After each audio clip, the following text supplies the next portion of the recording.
Hi, this is Paul and Adam from CountryCraziness.com, where we test the tools we use and the toys we play with. If you think that you need an expensive gas-powered device in order to be able to split wood, we're going to show you that that's not true.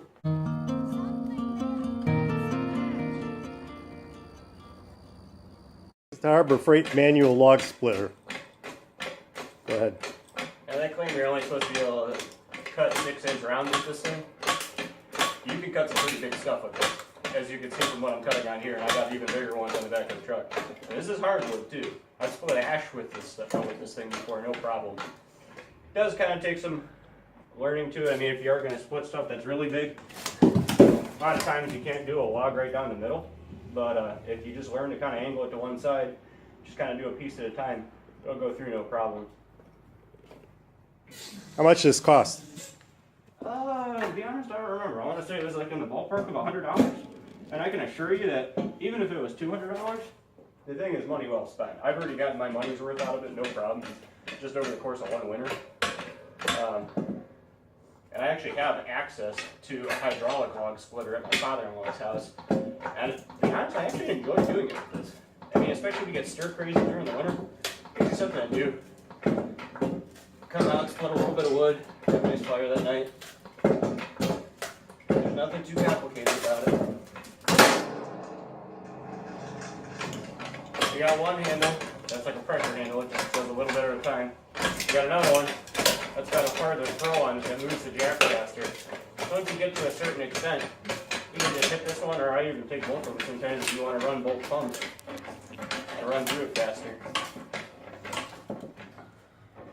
But I can hands down guarantee you that if you split a lot of wood, it doesn't look like much, but it works tenfold. And then on top of it, I plan on using this just for one winter, just try and save some money versus having to go buy wood because wood's expensive.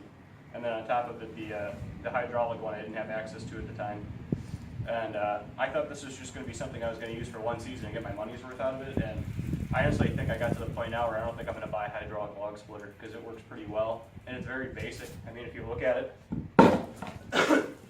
all it is your base, your wedge, and all that is a bottle jack. It's a bottle jack just like you'd use on a car. There's nothing to fail on it. Versus the hydraulic log splitter that we have, we've already run into multiple hydraulic leaks, so it requires a little bit more upkeep. This thing, on the other hand, stores up really easily. These two handles pop off. They actually are stored underneath here. There's a hole in the top, slide the handle through. And then when you want to, the other factor is space. I didn't really have any space to be putting a hydraulic log splitter at the time. This, you lift it up, it's actually got two wheels on the bottom if you want to move it around, but that's as much space as it takes up in the corner. Your two handles come up, drop through the top, there's two little bars to hold them in place. And then that's it. You want to move it? Put it on its wheels and play it around. That's the deal. You're all done splitting, throw it in the corner. Perfect for small garages where we have a lot of shit. And yeah, I got nothing but good things to say about it. It is a little nerve-wracking the first couple times you use it because these springs get really loud if you cut something really dense and it's a big split. There's nothing dangerous about it. I would suggest when you're cutting with it, make sure that there's no one off to either side of you or directly in front of you, because this thing will launch logs sometimes when it splits them. If it's something really dense like ash or something, mind you, I'm cutting stuff with it that it's really not designed to cut, but it will literally rocket propel a piece of wood across the garage. I hit the garage door last season, and luckily it didn't dent it.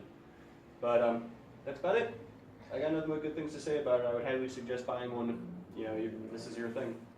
Have you got any logs that show what they advertise that it's supposed to be able to do? Yeah, you know what I do.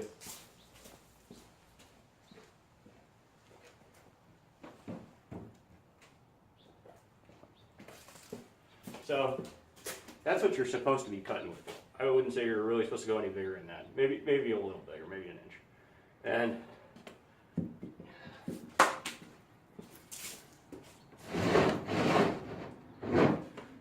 this is what I actually cut with it. So as you can see, they kind of underrated it a little bit when they built it. It'll go through these no problem.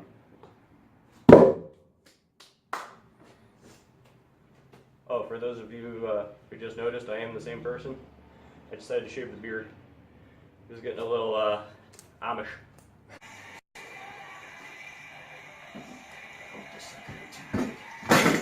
Oh, that's a big one.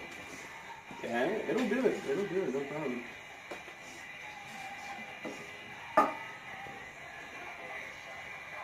Yeah, you don't need much for a wedge either. That's all I've been using. I used that all yesterday.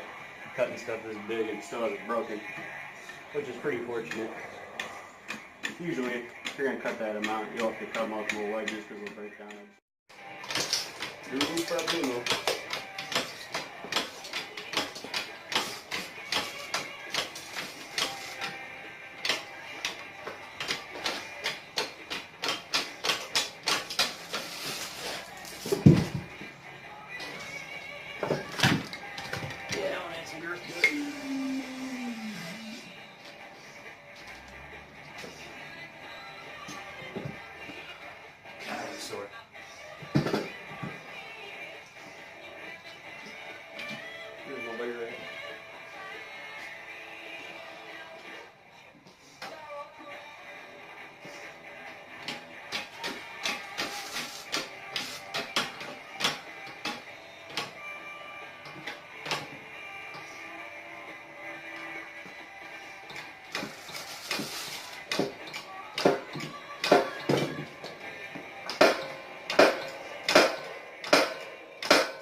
Man, some good wood.